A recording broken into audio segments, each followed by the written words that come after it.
After her wedding falls apart due to her fiancé's betrayal, Jasmine's life takes an unexpected turn when she helps a desperate father find his lost son in a park. As she navigates new love, complex family dynamics, and professional challenges, she discovers that sometimes the most beautiful stories emerge from life's biggest disappointments.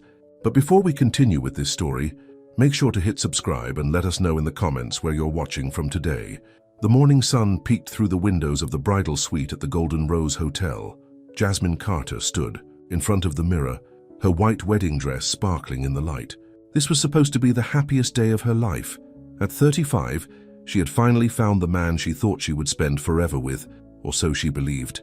"You look beautiful, honey," said Martha, Jasmine's mother, dabbing at her eyes with a tissue. "Marcus won't know what hit him when he sees you walking down that aisle." Jasmine forced a smile, but her stomach was in knots. Something felt off. She had woken up to a strange text message from her best friend Sarah, asking to speak with her urgently.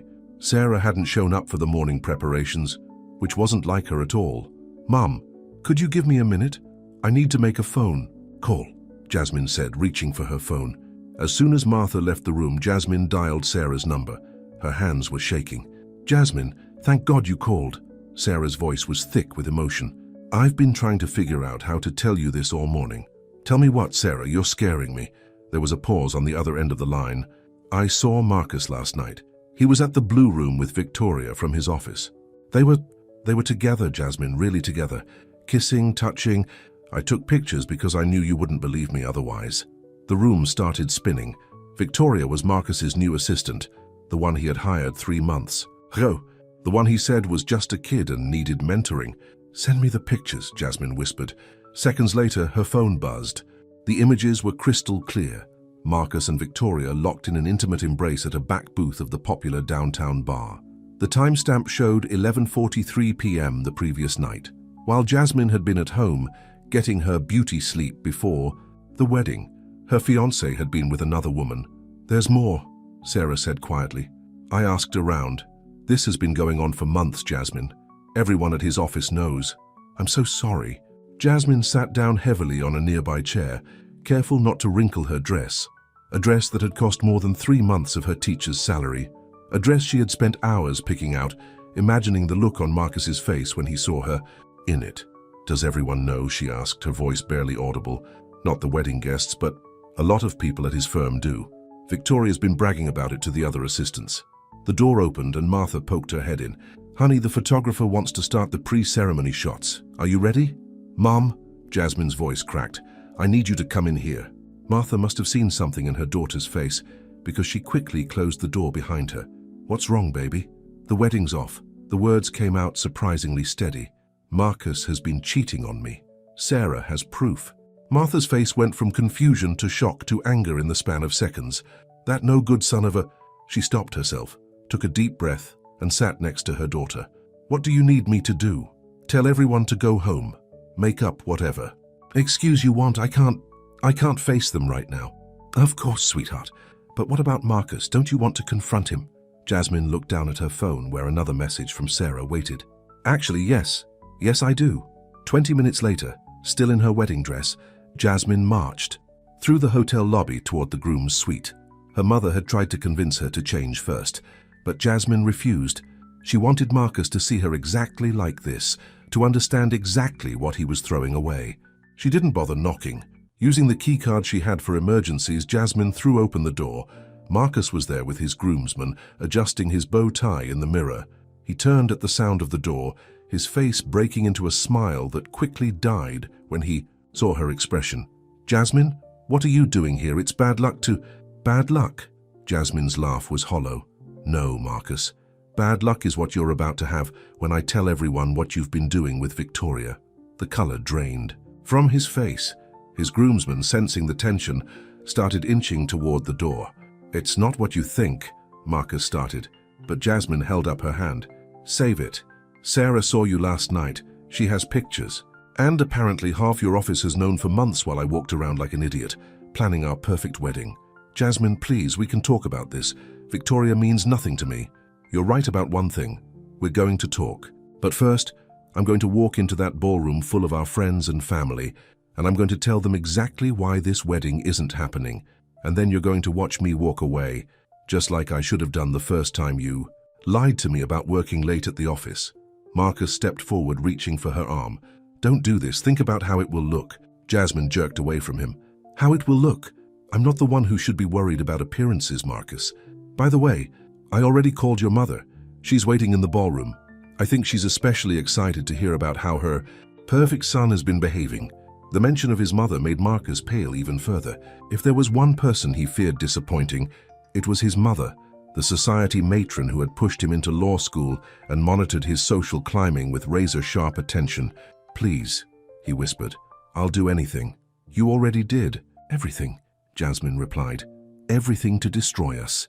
With that, she turned and walked out of the room, her head held high. Her mother was waiting in the hallway, ready to support her, but Jasmine didn't need it.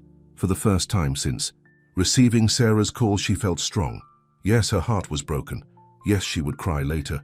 But right now, she was going to show everyone exactly who Jasmine Carter was. A woman who refused to settle for lies and betrayal, even if it meant walking away from what she thought was her happy ending. As she entered the ballroom, 200 faces turned to look at her. Some already knew something was wrong. Her mother had started quietly telling people the wedding was cancelled, but most were still in the dark, waiting for a ceremony that would never happen. Jasmine took the microphone from the band's lead singer and faced the crowd. "I'm sorry to tell you that there won't be a wedding today," she announced, her voice clear and strong. "I've just learned that my fiancé has been having an affair with his assistant for the past 3 months. I know many of you traveled far to be here, and I'm sorry for the inconvenience. The reception hall will still be serving lunch, so please, enjoy the meal. Consider it my parting gift. As for me, I have somewhere else to be." With that, she handed back the microphone, turned on her heel, and walked out of the ballroom. She could hear the gasps and murmurs behind her, could practically feel the shockwaves rippling through the crowd, but she didn't look back. In the lobby, she pressed the button for the elevator. As the doors opened, she heard Marcus calling her name. She stepped inside and pressed the button for the ground floor. The last thing she saw before the doors closed was Marcus's face, twisted with panic and regret. Outside, the spring air was crisp and clean. Jasmine took a deep breath, then another. Her wedding dress rustled around her feet as she walked down the street, not sure where she was going, but knowing she needed to move, to get away from that hotel and everything it represented. She ended up at Jefferson Park, a beautiful green space in the heart of the city. Couples walked hand in hand along the paths, children played on the swings, and elderly men played chess at concrete tables. Normal life going on while her world had just imploded. That's when she heard it. A man's voice, frantic and scared, calling out a name. "Leo! Leo! Where are you?" Jasmine turned toward the sound, and her life changed forever. "Leo! Leo! Where? Are you?" The man's voice cracked with desperation as he ran through Jefferson Park. Jasmine watched as he stopped nearby, running his hands through his dark hair. He wore an expensive suit that was now wrinkled and dusty, his tie loose around. His neck, his face was a mask of pure panic. "Are you looking for someone?" Jasmine called out, momentarily forgetting her own troubles. The man turned to her, his eyes wild with worry. "My son. He's 7 years old, wearing a blue t-shirt and jeans. I looked away for a minute to take a business call, and when I turned back, his voice trailed off.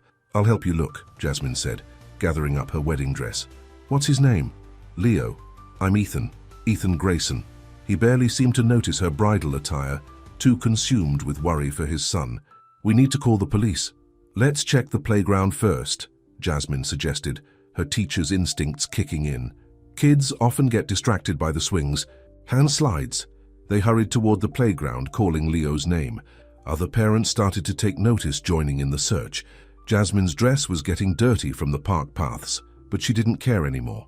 "Does Leo have any favorite spots in the park?" she asked as they walked. Ethan's face fell.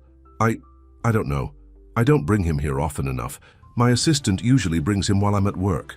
There was such raw pain in his voice that Jasmine's heart ached for him. "It's okay, we'll find him." They searched for another 10 minutes, checking every corner of the playground. No Leo. Ethan was about to call the police when Jasmine spotted something. A small figure sitting at a bench near an ice cream cart, half hidden behind some bushes. "Is that him?" She pointed. Ethan's face lit up with relief. "Leo! He ran toward the bench with Jasmine following more slowly in her cumbersome dress. The little boy looked up as his father approached. He had Ethan's dark hair and sharp features, but his eyes were softer, more vulnerable. "Dad?" "Leo, thank God." Ethan pulled his son into a tight hug. "I was so worried. Why did you run off like that?" Leo's lower lip trembled. "You promised we'd spend the whole afternoon together, but then you got another work call, and you always take work calls and you never have time for me," and the boy burst into tears. Ethan looked helpless, holding his son but clearly unsure how to handle the emotional outburst. Jasmine stepped forward, her teacher's experience guiding her. "Hi Leo, I'm Jasmine. Your dad was really scared when he couldn't find you. He ran all over the park looking for you." Leo looked up at her, his tears slowing. "Why are you wearing a wedding dress?" "That's a long story," Jasmine said with a small smile. "But right now, I think you and your dad need to talk. Sometimes grown-ups make mistakes, but that doesn't mean they don't love you very much." Ethan shot her a grateful look. "She's right, buddy. I'm sorry about the phone call. I shouldn't have taken it. You're more important than work. You always say that," Leo mumbled. "But you never mean it." Ethan flinched as if he'd been slapped. He sat down on the bench next to his son, still holding him close. "I know I've broken a lot of promises, but I want to do better. How about we get some ice cream and talk about it?" Leo's eyes lit up slightly. "Really? No more phone calls?" "No more phone calls," Ethan promised, pulling out his phone and turning it off completely. In fact, he loosened his tie completely and took it off, then removed his suit jacket. "No more business, Mr. Grayson, for the rest of the day. Just Dad. Can Miss Jasmine have ice cream with us?" Leo asked suddenly. "She helped find me and she looks sad." Ethan seemed to finally notice Jasmine's tear-stained face and dirty wedding dress. "I'm so sorry. I was so worried about Leo, I didn't even ask. Are you okay?" Jasmine tried to smile, but her lips trembled. The events of the day came crashing back. Not really, but helping find Leo made things a little better. "Then you definitely need ice cream," Leo declared, with the certainty only a 7-year-old could muster. "Dad always says ice cream makes everything better." "Please join us," Ethan said softly. "It's the least we can do to thank you for your help." Jasmine looked down at her ruined wedding dress, then back at the hopeful face of the little boy and his clearly struggling father. "I should probably change first. There's a boutique across the street," Ethan offered. "I'll pay for whatever you want to wear. It's the least I can do after you helped find my son. I couldn't possibly—" "Please." Leo's big brown eyes were impossible to resist. "You look like a princess, but you can't eat ice cream in a princess dress. It might get dirty."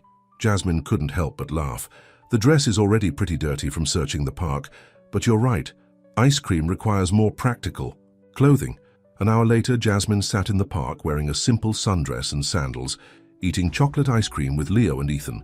Her wedding dress was safely stored in a garment bag, though she had no idea what she'd do with it now. "So," Ethan said carefully, "do you want to talk about why you were wandering the park in a wedding dress?" Leo was busy chasing a butterfly nearby, giving them a moment of privacy. Jasmine sighed. "I was supposed to get married today, but this morning I found out my fiancé has been cheating on me with his assistant. Instead of saying I do, I told everyone at the wedding about his affair and walked out." "That took courage," Ethan said quietly. "Did it? Sometimes I think running away was cowardly." "You didn't run away. You stood up for yourself. There's a difference." Ethan watched his son playing. "I wish I had your courage. It took my son running away for me to realize how badly I've been failing him." "You're here now," Jasmine pointed out. "That counts for something." "Dad," Leo called out, "can we feed the ducks, please?" "Sure, buddy." Ethan stood up, then turned to Jasmine. "Would you like to join us unless you have somewhere else to be?" Jasmine thought about her empty apartment, about the dozens of missed calls on her phone, about all the people who would want to talk about what happened at the wedding. "You know what? Feeding ducks sounds perfect right now." As they walked toward the pond, Leo slipped his small hand into Jasmine's. "I'm glad you helped find me," he said simply. "Me too," Jasmine replied, feeling tears prick at her eyes again. But this time, they weren't entirely sad tears. They spent the rest of the afternoon in the park. Ethan kept his phone off, focusing entirely on his son. He was awkward at first, clearly unused to sustained interaction with Leo, but he tried. And when he didn't know what to do or say, Jasmine found herself naturally stepping in, bridging the gap between father and son. As the sun began to set, Leo yawned widely. "Time to head home, buddy," Ethan said, picking up his son. "Will we see Miss Jasmine again?" Leo asked sleepily. Ethan looked at her questioningly. "That's up to Miss Jasmine." Jasmine thought about it. Every logical part of her brain said she shouldn't get involved with anyone right now, especially not a single father with obvious issues. But her heart had other ideas. "How about dinner next Friday?" she suggested. "I know a great pizza place." Leo's face lit up.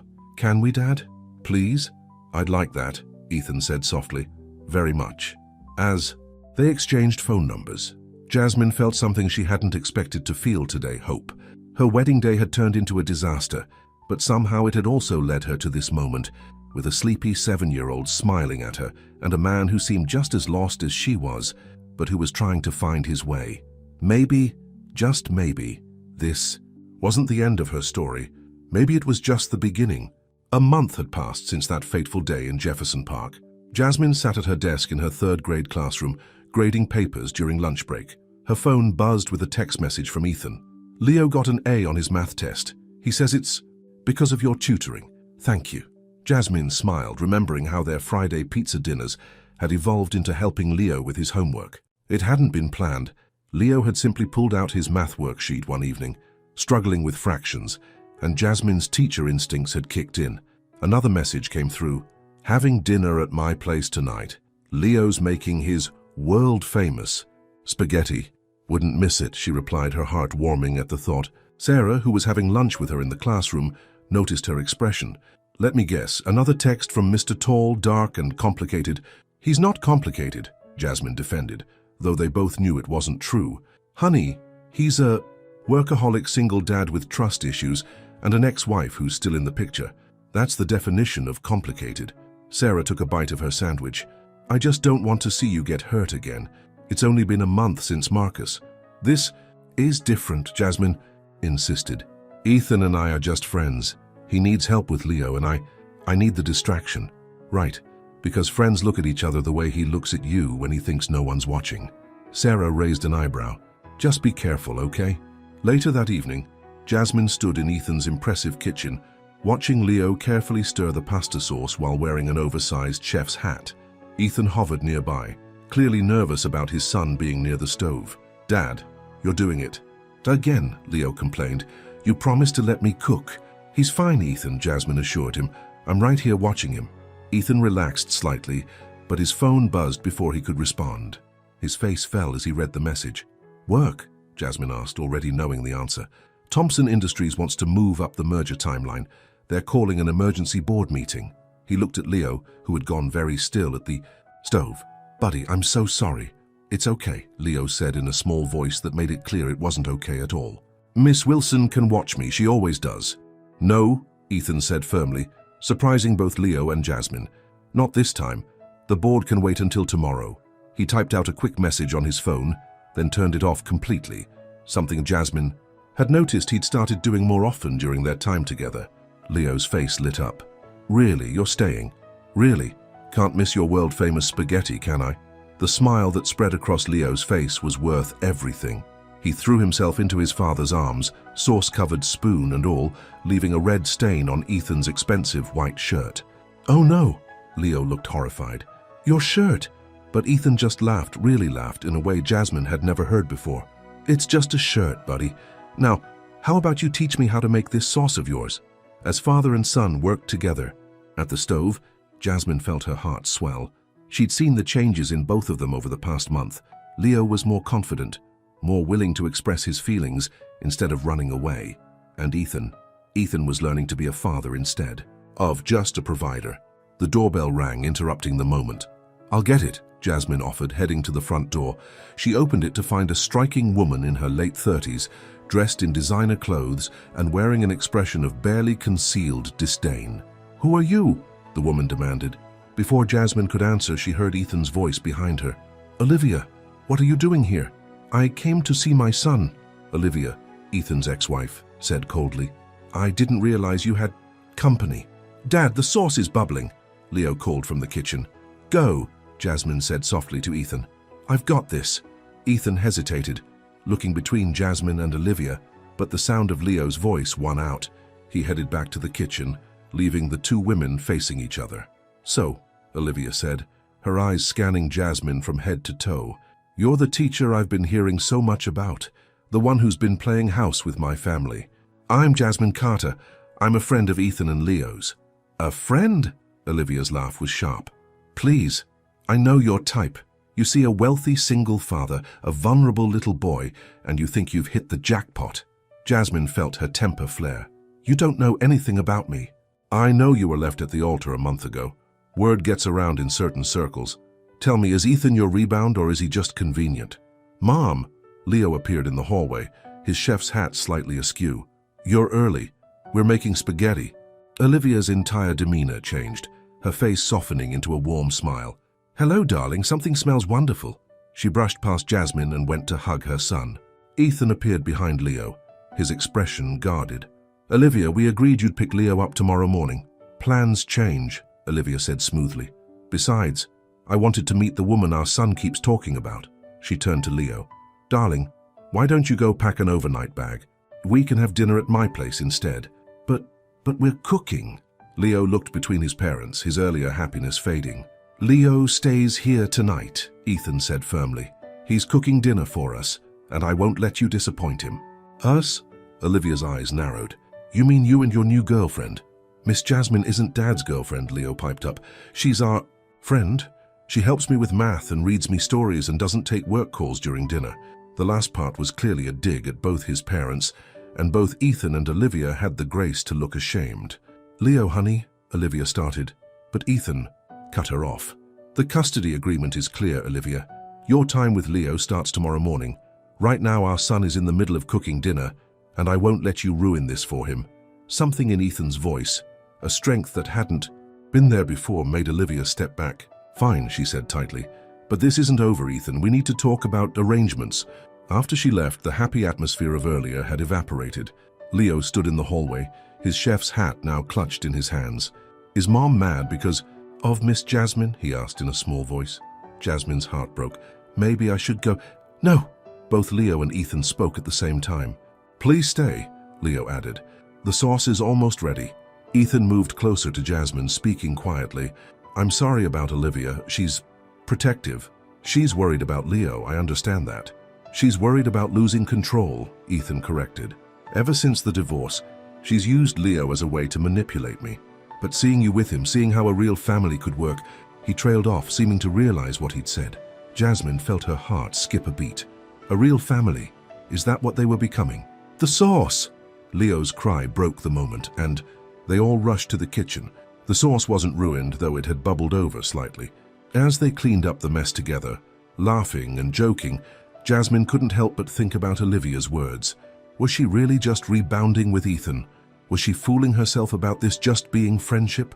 But watching Leo teach his father the secret ingredient for his sauce, extra garlic powder, seeing Ethan's genuine joy in this simple moment with his son, Jasmine knew the truth. Whatever was happening between them wasn't simple, and it wasn't just about getting over Marcus. It was about healing, about learning to trust again, about building something new from the ashes of their past disappointments. The question was, were they ready for it? And more importantly, would Olivia let them find out? The Monday morning rush at Cedar Grove Elementary was in full swing when Jasmine noticed something was wrong. Parents were gathered in small groups in the parking lot, whispering and casting glances her way. Some quickly looked away when she made eye contact. "Did you see the article?" Sarah caught up with her at the entrance, waving her phone. "It's all over the local news sites." Jasmine's heart sank as she read the headline, "Jilted Bride Sets Sights on Grayson Millions. Local Teacher Moves from Cancelled Wedding to Dating." Real estate tycoon. The article was filled with quotes from anonymous sources, describing how Jasmine had orchestrated her wedding drama to gain sympathy, then deliberately targeted Ethan Grayson and his young son. There were even photos, clearly taken with a long lens, of her, Ethan and Leo at the park at restaurants outside her apartment. "This has Olivia written all over it," Sarah said grimly. Before Jasmine could respond, the school principal, Mrs. Henderson, appeared in the hallway. "Ms. Carter, a word in my office, please." The whispers followed her all the way to the principal's office. Inside, Mrs. Henderson gestured for her to sit down. "I assume you've seen the article," the principal began. "Mrs. Henderson, none of it is true. I would never—" "Jasmine." The older woman's voice was gentle. You don't need to explain yourself to me. You're one of our best teachers. But parents are concerned. They're questioning whether someone involved in such public drama should be teaching their children. What are you saying? Nothing for now, but be careful, and maybe keep your personal life a bit more private. The rest of the day was torture. Jasmine could feel the stares, hear the whispers. Even some of her students seemed affected, clearly picking up on their parents' gossip. By the time she got home that evening, she was emotionally exhausted. She had turned off her phone after the 10th call from an unknown number, probably reporters looking for comment. A knock at her door made her jump. When she looked through the peephole, she saw Ethan standing there, looking worried. "I just saw the article," he said as soon as she opened the door. "Jasmine, I'm so sorry, this is all my fault." "It's not your fault," she sighed, letting him in, "though I'm pretty sure I know who's behind it." "Olivia." Ethan's face darkened. "She's always been territorial. But this is a new low even for her. She's Leo's mother. She's worried about him. No, she's worried about losing control. She's always been like this. Manipulative, possessive. It's why our marriage fell apart." Ethan ran a hand through his hair. "I should have warned you about her." "Would it have made a difference?" Jasmine asked softly. Before Ethan could answer, there was another knock at the door. This time, when Jasmine looked through the peephole, her blood ran cold. Marcus stood in the hallway. "Jasmine?" he called through the door. "I know you're home. Please, we need to talk." Ethan noticed her pale face. "Who is it?" "Marcus," she whispered. "My ex-fiancé." Ethan's expression hardened. "Do you want me to get rid of him?" Part of her did, but another part, "No, I need to handle this myself." She opened the door. Marcus looked exactly as she remembered. Handsome, well-dressed, confident. But now she could see something else too. The calculation behind his charming smile, the self-interest masked as concern. "What are you doing here, Marcus?" "I saw the article," he said. "About you and Grayson." "Jasmine, you're making a huge mistake. This guy's got a reputation." He stopped short when he saw Ethan standing behind her. "Mr. Grayson," Marcus said, his tone changing completely. "I didn't realize clearly." Ethan's voice was cold. "Would you like to finish what you were saying about my reputation?" Marcus straightened his tie nervously. "I'm just concerned about Jasmine. After everything we've been through." "Everything we've been through?" Jasmine couldn't believe what she was hearing. "You mean how you cheated on me with your assistant? How you lied to me for months? How you let me plan our entire wedding while you were seeing someone else?" "That was a mistake," Marcus pleaded. "I've ended things with Victoria. I've been trying to call you to explain." "There's nothing to explain." Jasmine's voice was steady now. "You know what? I should thank you. If you hadn't shown your true colors, I might have married you. I might have spent years believing your lies, never knowing the kind of man you really are." "Is that what this is about?" Marcus gestured toward Ethan. "Revenge? Making me jealous by dating someone richer, more powerful?" "Not everything is about you, Marcus. In fact, nothing in my life is about you anymore." Jasmine stepped back, closer to Ethan. "Please leave. You're making a mistake," Marcus warned. "This guy, he's just using you. Everyone knows he's still hung up on his ex-wife. You're just a distraction, a way to make her jealous." "That's enough." Ethan's voice cut through Marcus's tirade like a knife. "Leave. Now. Before I call security." Marcus looked like he wanted to say more, but something in Ethan's expression made him think better of it. He turned and walked away, but not before giving them both a look that promised this wasn't over. As soon as the door closed, Jasmine's legs gave out. Ethan caught her, guiding her to the couch. "Are you okay?" "No," she admitted. "My job might be in jeopardy. My reputation is being dragged through the mud, and my ex-fiancé just showed up to warn me about you." She looked at him. "Is he right? About you still being hung up on Olivia?" Ethan was quiet for a long moment. "Olivia and I, it's complicated. We were young when we got married, both focused on our careers. When Leo came along, neither of us knew how to be parents. I buried myself in work. She buried herself in social obligations. By the time we realized what we were doing to each other, to Leo, it was too late." "That doesn't answer my question." "No, I'm not hung up on Olivia," Ethan said firmly. "But she is Leo's mother, and she'll always be part of our lives. The question is, can you handle that?" Before Jasmine could answer, her phone rang, the school's ringtone. With trembling fingers, she answered it. "Ms. Carter?" It was Mrs. Henderson again. "We need to talk about your position here at Cedar Grove." Jasmine closed her eyes, fighting back tears. In just one day, everything she'd built seemed to be crumbling around her. Her job, her reputation, her growing relationship with Ethan and Leo, all of it threatened by shadows from the past. Ethan took her free hand, squeezing it gently. She squeezed back, drawing strength from his presence. Whatever was coming, she wouldn't face it alone. But as she listened to Mrs. Henderson's carefully worded suggestions about taking some time off, Jasmine couldn't help but wonder, was this all too much, too soon? Was she ready for this kind of battle? And most importantly, was what she was building with Ethan and Leo worth fighting for? Looking at Ethan's concerned face, feeling the warmth of his hand in hers, she already knew the answer. The real question was, would they survive what was coming? "The board has called an emergency meeting," Mrs. Henderson said, her voice echoing in the empty classroom. "They want to discuss your situation." Jasmine sat at her desk, surrounded by her students' artwork and projects. After a week of administrative leave, she'd been called in after hours to discuss her future at Cedar Grove Elementary. "My situation?" Jasmine's voice was tight. "You mean the lies being spread about me in the media?" "Jasmine," Mrs. Henderson's face softened. "You know I'm on your side, but 3 more parents have withdrawn their children from your class. The board is concerned about the school's reputation. What about my reputation?" Jasmine stood up, anger finally breaking through her careful composure. "I'm a good teacher. My students love me. Their test scores are among the highest in the district, and none of that matters because of some gossip? It's more than gossip now." Mrs. Henderson handed her a tablet. "This was posted an hour ago." The headline made Jasmine's stomach drop. Exclusive, the truth about Jasmine Carter. Former fiancé speaks out. The article was worse than she could have imagined. Marcus had given a full interview, painting himself as the victim of Jasmine's social climbing ambitions. He claimed she had been secretly seeing Ethan even before their wedding, that she had orchestrated the whole dramatic scene at their wedding to gain public sympathy. "He's lying," Jasmine whispered. "None of this is true." "I believe you," Mrs. Henderson said gently. "But the damage is done. The board meets tomorrow morning. I'll do my best to defend you, but..." She didn't need to finish the sentence. They both knew what was coming.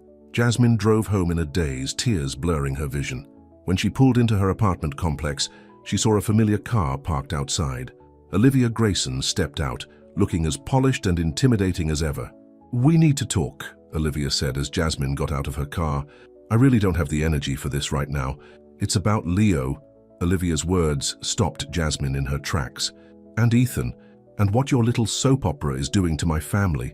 Inside her apartment, Jasmine watched as Olivia surveyed the modest space with barely concealed disdain. "I'll make this simple," Olivia said, turning to face her. "Leave them alone. Both of them." "Excuse me, you've had your fun, played house with my son, made my ex-husband think he's found something real. But it's time to end this before anyone else gets hurt." "The only one hurting people is you," Jasmine shot back. "You're the one planting stories in the media, aren't you? You and Marcus." Olivia's smile was cold. "Marcus was quite helpful once I explained the situation to him. He still cares about you, you know, wants to protect you from making a huge mistake. The only mistake I made was not seeing through people like you and Marcus sooner." "People like us?" Olivia laughed. "You mean successful people? People who understand how the real world works?" She pulled an envelope from her designer. Speaking of which," she placed the envelope on Jasmine's coffee table. "Consider it a parting gift. Enough to start fresh somewhere else away from all this drama." Jasmine stared at the envelope in disbelief. "You're trying to buy me off." "I'm trying to help you," Olivia said, her voice suddenly serious. "You really think you can handle being part of this world? The media scrutiny, the social obligations, the constant pressure. Look what's already happening to your career, your reputation. Get out." Jasmine's voice shook with anger. "Take your money and get out." "Think about it," Olivia said, heading for the door. "The offer won't last forever." As soon as Olivia left, Jasmine called Ethan. It went straight to voicemail. She tried again with the same result. Her phone buzzed with a text from Sarah. "Turn on Channel 7 now." With trembling hands, Jasmine turned on her TV. Her heart stopped when she saw the scene playing out on the news. Ethan and Olivia were leaving an upscale restaurant together. The camera zoomed in as Olivia touched Ethan's arm, leaning in close to whisper something. The headline below read, "Grayson Power Couple Reuniting?" Another text from Sarah. "There's more. They were there for over 2 hours." Someone got pictures. More photos appeared on screen, Ethan and Olivia sitting close together, heads bent in intimate conversation. In one shot, Olivia was wiping something from Ethan's face. Her expression tender.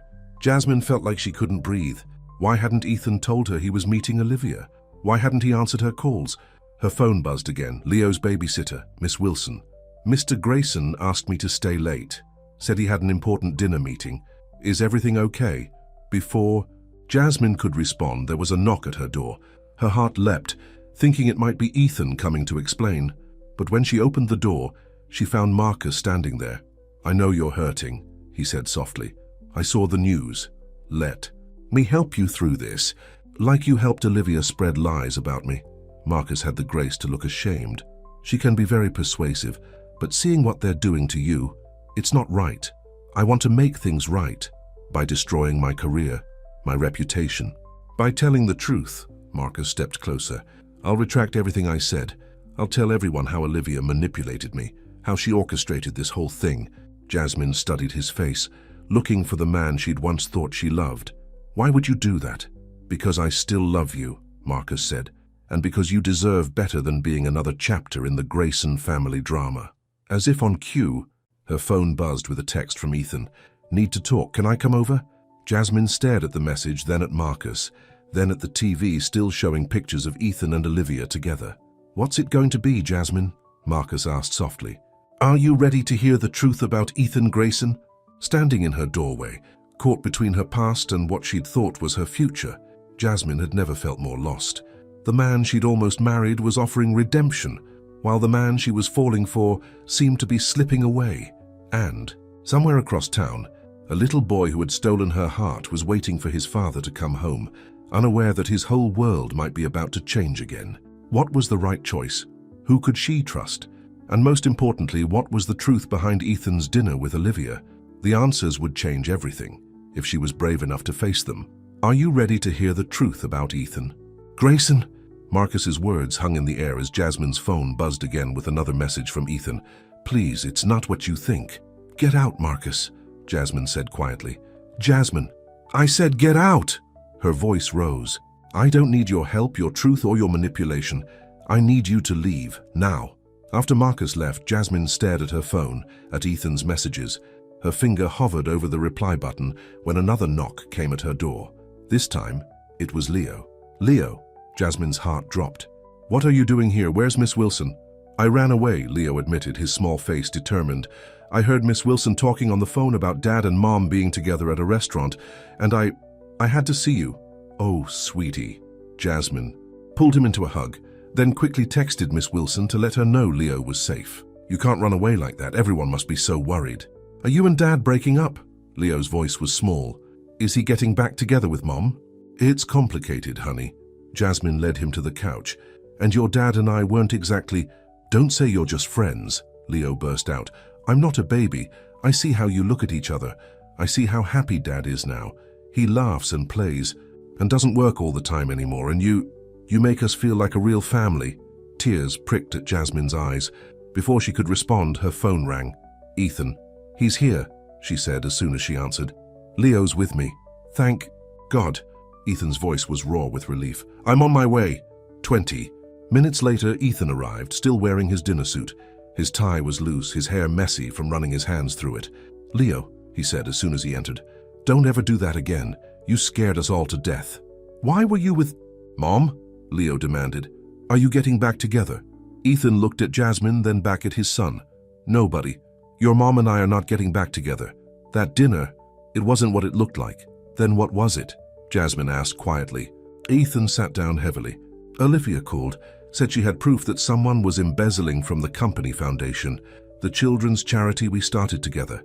She wouldn't discuss it over the phone, insisted on meeting in person. And you couldn't tell me this because I didn't want to worry you. You're already dealing with so much because of us, because of me. Ethan looked exhausted. The dinner was supposed to be quick, just business.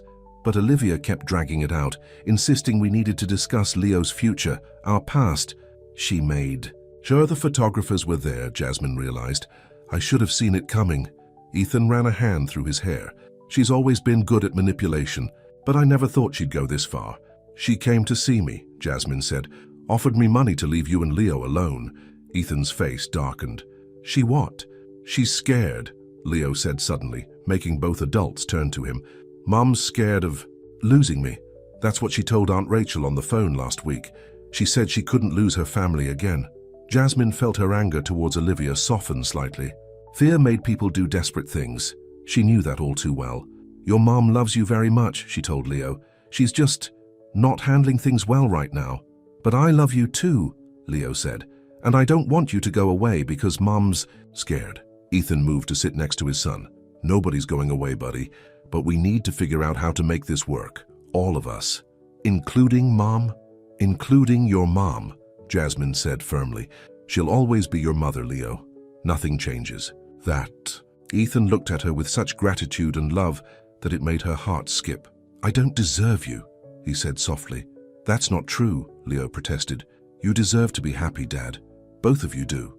A new knock at the door made them all jump. This time, it was Olivia. She burst in as soon as Jasmine opened the door, but stopped short when she saw them all together. Leo between Ethan and Jasmine on the couch, looking like the family she'd been so desperate to prevent. I've been looking everywhere for you, she said to Leo, her voice shaking. When Miss Wilson called, I'm sorry I scared you, Mom. Leo got up and hugged her. But I had to make sure Miss Jasmine knew the truth. The truth. That we need her. That she makes us better. Even you, Mom. Olivia stiffened. Me? You're not so angry when she's around, Leo said simply. And she doesn't try to make me choose between you and Dad like everyone else does. Tears spilled down Olivia's cheeks. The first real emotion Jasmine had seen from her. Oh, Leo, he's right, Jasmine said quietly. I would never try to replace you, Olivia. I couldn't even if I wanted to. You're his mother. But you could be part of our family too, Leo added. Hopefully. A bigger family is better, right? The adults exchanged looks. Olivia uncertain, Ethan hopeful, Jasmine determined. Maybe, Olivia said finally, wiping her eyes. Maybe we could try something different. Starting with retracting those stories in the press, Ethan suggested, his voice firm. Olivia nodded slowly. I'll make some calls tomorrow. And Marcus? Jasmine asked. I'll handle Marcus, Ethan said. He won't bother you again. No, Jasmine said firmly. We'll handle Marcus together. No more secrets, no more trying to protect each other by hiding things. That's what got us into this mess in the first place. Ethan took her hand. Together, then. Together, Leo echoed, grabbing both their hands. They all looked at Olivia, who stood watching them with a mixture of emotions on her face. I can't promise to like this, she said finally, but I can promise to try. For Leo, it wasn't perfect. There would be more challenges ahead. The school board meeting tomorrow, the media fallout to manage, trust to rebuild. But looking at Leo's hopeful face, feeling Ethan's hand in hers, seeing the first glimmer of real humanity in Olivia's eyes, Jasmine felt something she hadn't expected. Hope. Sometimes she realized family wasn't what you were born into or what you almost married into. Sometimes family was what you built together, piece by piece, through all the mess and complications and fear. Sometimes family was choosing to try, even when it seemed impossible. And maybe, just maybe, that was the greatest love story of all. The morning of the school board meeting dawned cold and grey. Jasmine stood in front of her bathroom mirror, adjusting her blazer for the 10th time. Her phone buzzed with a message from Ethan. We're all here for you, whatever happens. The school board meeting room was packed when she arrived. Parents, teachers, and even some students filled the seats. Mrs. Henderson gave her an encouraging nod as she took her place at the front. Ms. Carter, Board President Richards began, his voice stern. We're here to discuss the recent publicity surrounding your personal life and its impact on Cedar Grove Elementary. Before Jasmine could respond, the door burst open. Olivia. Grayson walked in, followed by her lawyer and a man Jasmine recognized as the editor of the local news site that had published the stories about her. I apologize for interrupting, Olivia said smoothly, but I have something to say. The board members exchanged looks. Everyone knew who Olivia was. Her family had donated the library wing.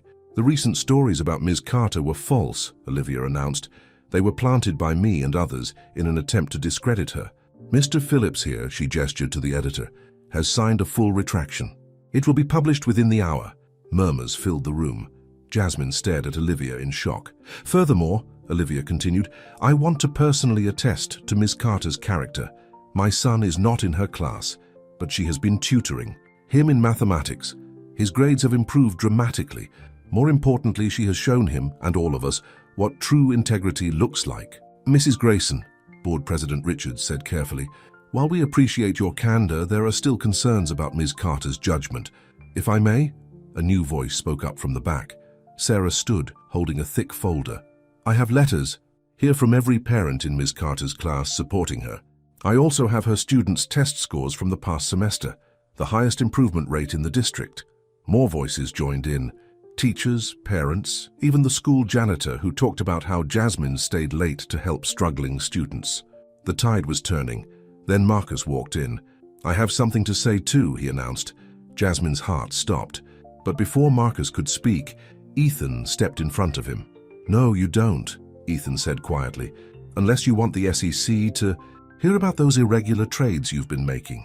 Marcus paled. You wouldn't try me. Ethan's voice was steel. Walk away, Marcus, it's over. For a moment, Marcus looked like he might argue. Then he turned and left without another word. The board called a brief recess to discuss everything they'd heard. Jasmine found herself surrounded by supporters, her students' parents, her colleagues, even some of the people who had initially complained about her. I don't know what to say, she told Olivia. Thank you. Don't thank me, Olivia replied. I'm just trying to fix what I broke. She paused. Leo asked me this morning if this means you can keep teaching him about fractions. He said you make them fun, even for someone as hopeless at math as his father. Jasmine laughed, tears in her eyes. Ethan's not hopeless. He just needs the right teacher. Yes, Olivia said softly. I'm beginning to see that. The board returned, and President Richards cleared his throat. Ms. Carter, in light of new information and the overwhelming support from the school community, we see no reason to take any action regarding your position. In fact, we'd like to discuss expanding your role to include our new after-school tutoring program. Applause broke out. Sarah hugged her. Mrs. Henderson beamed. Outside the meeting room, Ethan was waiting with Leo. Did you mean what you said? To Marcus, Jasmine asked. About the SEC. Let's just say I had my legal team do some digging after what he did to you. Ethan smiled. He won't be bothering us again. Dad was awesome, Leo exclaimed. He was, like a superhero. We're all pretty awesome, Jasmine corrected, hugging him. Especially your mum today. Speaking of awesome, Ethan suddenly looked nervous. There's something I've been wanting to ask you. He reached into his pocket and pulled out a small box. Jasmine's heart stopped. It's not what you think, he said quickly. It's a key to the house. I know it's soon, and there's still a lot to figure out, but Leo and I were talking. We want you to live with us. Leo burst out, unable to contain himself. Please say yes. We can take it slow, Ethan added. Maybe start with you having your own room, see how it goes, but we want you there. Both of us. All of us, came Olivia's voice. They turned to see her standing nearby. I mean, if you're going to be part of Leo's life, we should probably have you closer. For his sake. Coming from Olivia, this was practically a blessing. Jasmine looked at the key in the box, then at the hopeful faces around her. 6 months ago, she had stood, in a wedding dress, thinking her dreams were shattered. Now here she was, surrounded by a different kind of love, messier, more complicated, but somehow more real. Yes, she said, taking the key. Yes to all of it. Leo whooped with joy. Ethan's face lit up. Even Olivia managed a small smile. As they walked out of the school together, teacher, businessman, excited child, and elegant ex-wife, people definitely stared. But this time, Jasmine didn't mind. Let them stare. Let them see what real family looked like. Not perfect, not simple but strong. Let them see what happened when love was worth fighting for. Ice cream to celebrate, Leo suggested. Ice cream sounds perfect, Jasmine agreed. As they headed to their cars, Jasmine felt Ethan's hand slip into hers. Ready for this? He asked softly. She squeezed his hand. Ready for anything. And she meant it. Whatever came next. Moving in together, blending their lives, navigating. The complicated waters of co-parenting with Olivia, they would face it together. Because sometimes the hardest fights weren't against others, but against our own fears and doubts. And sometimes the biggest victories weren't in defeating enemies, but in building bridges where walls once stood. This was their victory, their new beginning, their fight for love, and they had won. Moving day arrived with unexpected challenges. As Jasmine stood in her apartment surrounded by boxes, reality began to sink in. She was really doing this. Moving into Ethan's house, becoming a daily part of Leo's life, navigating a new kind of relationship with Olivia. Second thoughts? Sarah asked, taping up another box. Not about them, Jasmine said. Just wondering if I'm ready for all of this. The doorbell rang. Jasmine opened it to find Victoria, Marcus's former assistant, standing there nervously. I know I'm probably the last person you want to see, Victoria said quickly, but I needed to tell you something about Marcus. Jasmine hesitated, then stepped aside to let her in. Sarah watched them warily. He's been lying to everyone, Victoria said, wringing her hands. Not just about you and Mr. Grayson, about everything. The firm's money, client accounts. Found proof. What kind of proof? Enough to send him to prison. Victoria pulled out a USB drive. I was scared to come forward before, but after what he tried to do to you at the school board meeting. She paused. I'm not proud of what happened between us. I was young and stupid, and he made me feel special. But now I know I was just another pawn in his games. Jasmine studied the young woman's face. Why are you telling me this? Because he's planning something. I overheard him on the phone with someone talking about getting revenge on you and Mr. Grayson. He said he'd make you both pay for humiliating him. Before Jasmine could respond, her phone rang. It was Ethan. Turn on the news, he said, without preamble. The local business channel was running a breaking story. Grayson Enterprises accused of fraud. Anonymous source claims CEO Ethan Grayson involved in multiple schemes. Marcus? Jasmine breathed. He's trying to tank our stock before the merger, Ethan confirmed. But he doesn't know what I know. Victoria stepped forward. Use my evidence, please. It's time someone stopped him. An hour later, they were all at Ethan's office. Jasmine, Victoria, Ethan, and his legal team. Victoria's documents proved not only Marcus's embezzlement, but also showed he had been the one behind the false accusations against Grayson Enterprises. We need to handle this carefully, Ethan's lawyer advised. One wrong move and the office door burst open. Marcus strode in, followed by two men in suits. I hope I'm not interrupting, he said smoothly. Just thought I'd stop by to discuss terms. Terms? Ethan stood, for keeping certain information quiet. Marcus smiled. Unless you want everyone to know about those offshore accounts. You mean these accounts? Victoria held up her USB drive. The ones you created to hide the money you stole from your clients. Marcus's face went white when he saw her. Victoria? What are you doing here? The right thing. Finally. The two men, with Marcus, stepped forward. Marcus Reynolds? One of them pulled out a badge. FBI, we need you to come with us. You set me up, Marcus snarled at Jasmine. No, Marcus. You set yourself up. Years ago, when you decided that power and money were more important than honesty and love. As the FBI agents led Marcus away, Jasmine felt a weight lift from her shoulders. The last ghost of her past was finally gone, but new challenges waited at home. They arrived at Ethan's house, soon to be their house, to find Leo and Olivia in the kitchen. Something smelled wonderful. We're making dinner, Leo announced proudly. Mom's teaching me her secret pasta sauce recipe. Olivia looked almost shy. I thought, well, since this is going to be Leo's home with both of you, maybe we could start some new traditions. Family dinner once a week? Jasmine felt tears prick at her eyes. That sounds perfect. But as they set the table together, another visitor arrived. This time it was Ethan's father, Richard Grayson, a man Jasmine had never met. I hear I have a new almost daughter-in-law, the elderly man said gruffly. Dad, Ethan warned. We've talked about this. Let me finish, son. Richard turned to Jasmine. I didn't approve at first. Thought this was another of Ethan's impulsive decisions. But then I did some checking. Found out about your work with kids, how you handled that mess at the school. Most importantly, I saw how happy my grandson is now. He pulled out an old photo from his wallet. This was Ethan's mother. She was a teacher too. Had the same kind of heart you do. He handed the photo to Jasmine. She would have liked you. Dad. Ethan's voice was thick with emotion. Welcome to the family, Jasmine, Richard said simply. Try not to let these Grayson men drive you too crazy. Too late, Olivia quipped, surprising everyone with her humor. They laughed together. Ex-wife, new love, father, son, and grandson. An unlikely family, bound not by traditional ties but by choice and love. After dinner, as they all sat in the living room sharing stories and planning the move, Jasmine watched Leo showing his grandfather his latest art project, while Ethan and Olivia discussed school options without any tension. Happy? Ethan asked softly, sitting beside her. Terrified, she admitted. But yes, happy. It's okay to be scared, he said. I am too. But you know what Leo told me this morning? He said real families aren't perfect. They're just real. Smart kid.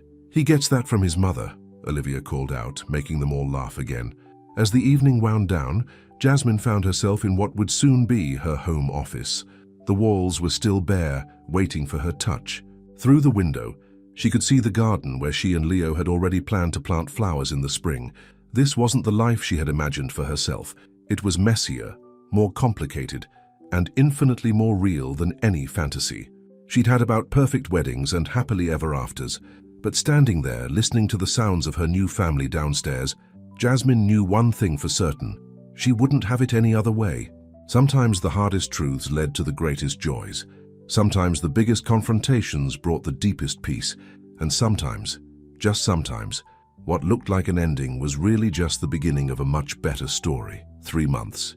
After moving in together, Jasmine sat in the garden she and Leo had planted, watching the first flowers bloom.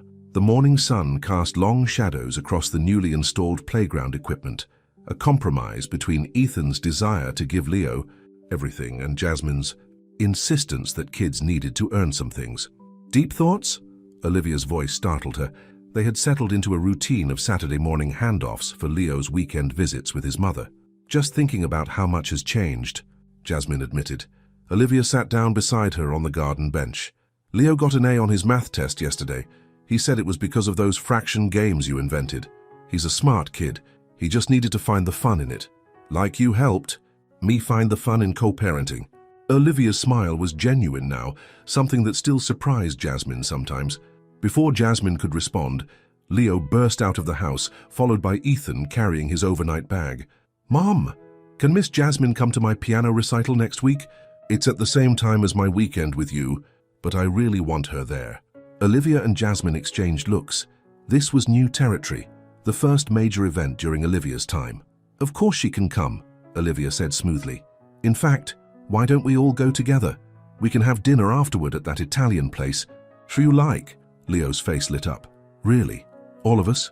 All of us, Ethan confirmed, setting down the bag and joining them. If that's okay with everyone. The way he looked at Jasmine made her heart skip. Even after months together, he still had that effect on her. More than okay, she said. After Leo and Olivia left, Ethan pulled Jasmine close. I have something to show you. He led her to his home office, a room she rarely entered, respecting his need for private space. But today was different. The usual business papers were gone from his desk, replaced by architectural drawings. What's this? Plans? For the children's center, he said. The one you've been dreaming about. Jasmine stared at the drawings. Ever since losing her teaching job, she'd resigned from Cedar Grove despite being cleared, knowing it was time for a change. She'd talked about wanting to create a place where underprivileged kids could get tutoring, mentoring, and a safe space to learn and grow. Ethan, the Grayson Foundation wants to fund it, he continued. Full backing, no strings attached. You'd have complete control over the programs, the staff, everything. But your board already approved it, unanimously. He smiled. Turns out having a former teacher who turned around the foundation's public image and helped catch a major fraudster gives you some pull. Jasmine traced the drawings with trembling fingers. This is really happening? Only if you want it to. Ethan took her hand. You've given up so much to be part of our lives. Your job, your independence, I want you to have something that's truly yours. But I haven't given up anything, Jasmine protested. I've gained everything, a family, a home, love, and now maybe a dream come true. He pulled her close. You deserve it all, Jasmine. The family, the career, the love, everything. A knock at the door interrupted them. It was Richard Grayson, looking unusually nervous. Hope I'm not interrupting, he said. Just wanted to drop this off. He handed Jasmine a small box. Inside was a delicate silver locket. When she opened it, she found a tiny photo of Ethan's mother on one side. The other side is empty, Richard said gruffly. Thought maybe you might want to put a picture of our boy in there. Or Leo, or both. Dad. Ethan's voice was thick with emotion. Margaret always said family wasn't about blood, Richard continued. It was about choice, about choosing to love someone every day, even when it's hard. He looked at Jasmine. You've chosen this family every day since you met them. Think it's time we made it official." "What do you mean?" Jasmine asked. Richard pulled out a folder. "Adoption papers. For Leo, if you want them." Jasmine's hands shook as she took the folder.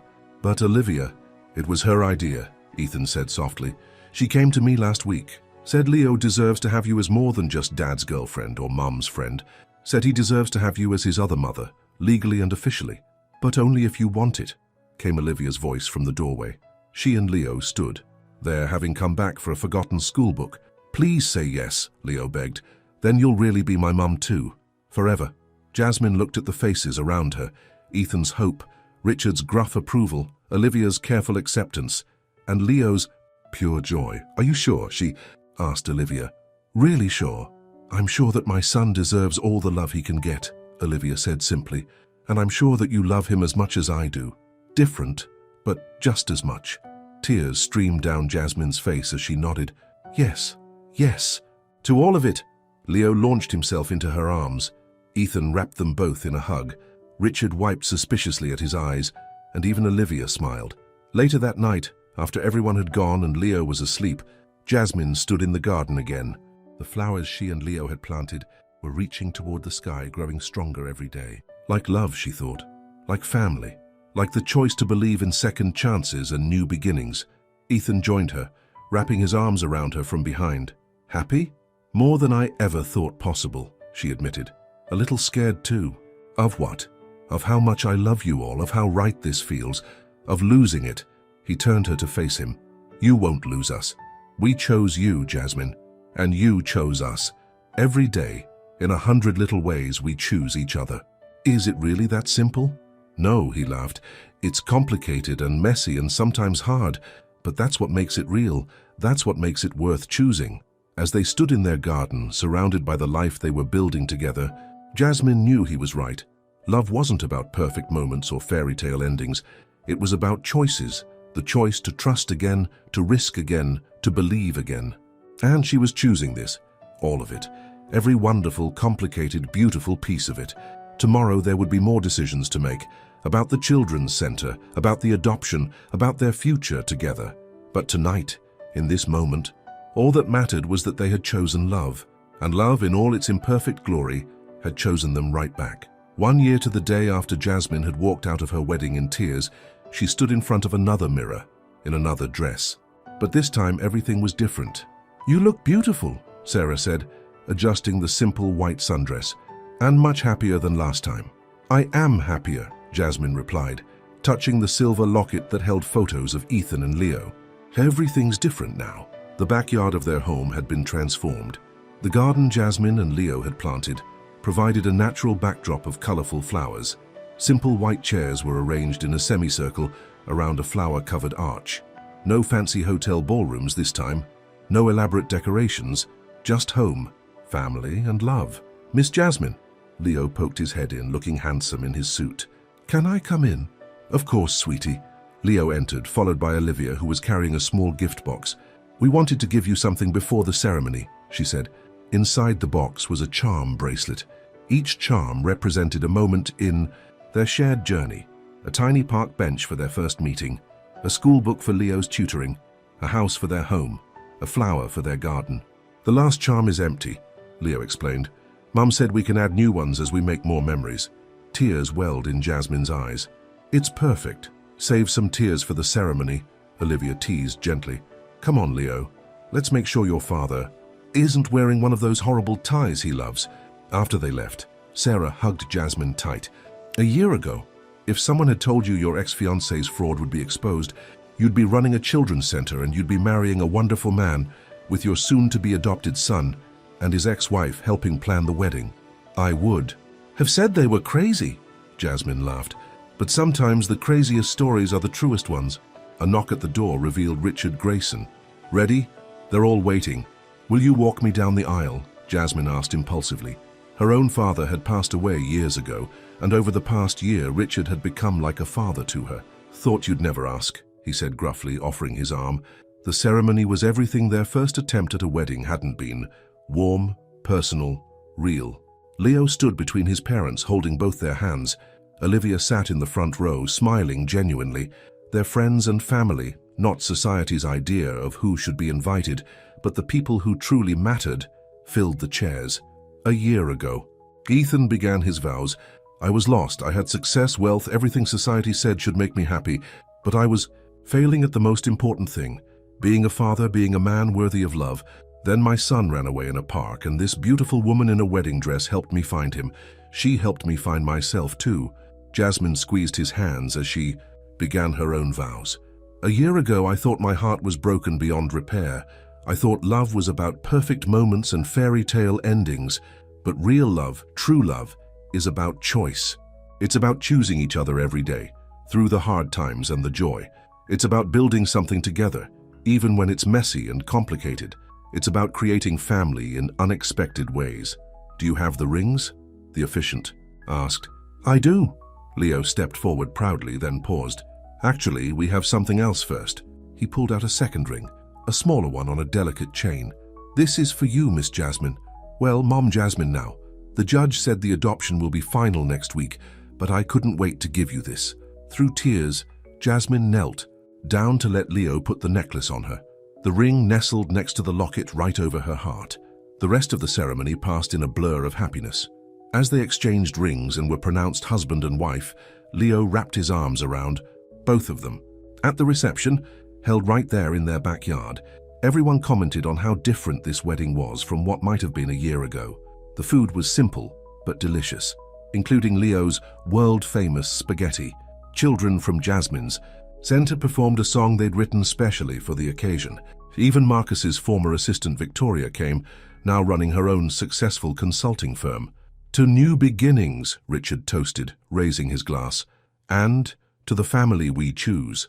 To love that grows in unexpected gardens, Olivia added, surprising. Everyone with her poetry. To happy endings that are really happy beginnings, Leo declared, making everyone laugh.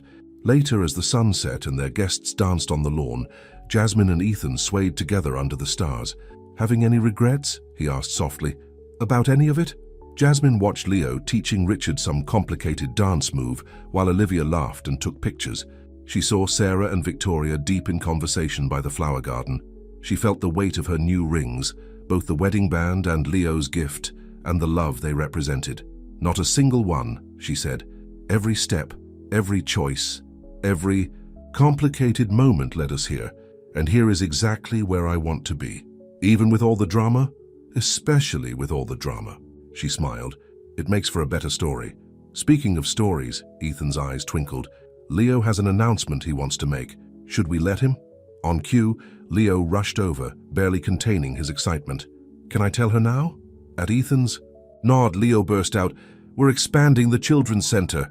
Dad's foundation is funding a whole new wing, and my other mom, is going to teach art classes there. Really? Jasmine looked at Ethan, then Olivia, who had joined them. Really? Olivia confirmed. Turns out retirement from corporate law left me with some free time and, well, you're not the only one who needed a new beginning. As their guests gathered around to hear the news, Jasmine looked at her family.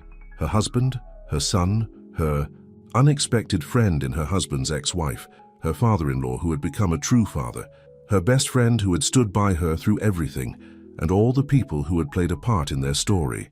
A year ago, she had thought her life was ending. Instead, it had been just beginning. She had learned that love wasn't about perfect moments but perfect intentions. That family wasn't about blood, but about choice. That happiness wasn't about having everything right, but about having the right people by your side when things went wrong. Most of all, she had learned that every broken promise could lead to a new one, every ended dream could wake you up to a better one, and every shattered heart could be rebuilt stronger than before. As the stars twinkled above their garden and Leo dragged them all onto the dance floor for one last song, Jasmine knew that all of this, was better than any fairy tale. It was real, it was messy, it was complicated, and it was absolutely perfect. The end.